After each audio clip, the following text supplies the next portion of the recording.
కాంగ్రెస్ ప్రభుత్వం అధికారంలోకి వస్తే వికలాంగులకు ఇస్తున్న 4,000 రూపాయలు పెన్షన్ను 6,000కు పెంచుతామన్న ముఖ్యమంత్రి రేవంత్ రెడ్డి మాట నిలబెట్టుకోవాలని వికలాంగుల హక్కుల పోరాట సమితి సభ్యులు పెద్ద ఎత్తున డిమాండ్ చేశారు. జాతీయ కమిటీ పిలుపులో భాగంగా నిర్మల్ జిల్లా కేంద్రంలోని తహసీల్దార్ కార్యాలయం ముట్టడి కార్యక్రమాన్ని చేపట్టారు. వృద్ధులకు, వితంతువులకు, బీడీ కార్మికులకు పెంచుతామన్న పెన్షన్ పెంచి వారిని ఆదుకోవాలని వారు డిమాండ్ చేస్తున్నారు.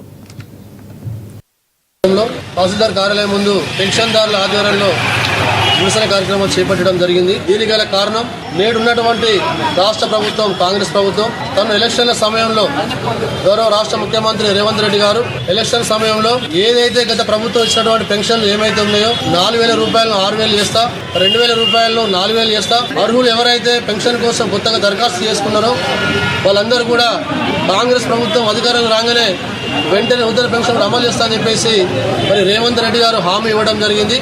హామీ ఇవ్వడంతో పాటు వాళ్ళ కాంగ్రెస్ పార్టీ మేనిఫెస్టో కూడా పెట్టడం జరిగింది. అది నమ్మి రేవంత్ రెడ్డి గారి మాట నమ్మి ఈ రాష్ట్రంలో ఉన్నటువంటి 60 లక్షల మంది పెన్షన్దారులందరూ కూడా మరి ఈ రేవంత్ రెడ్డి గారి ప్రభుత్వానికి ఓటు వేయడం ద్వారా తాను ముఖ్యమంత్రి కావడం జరిగింది.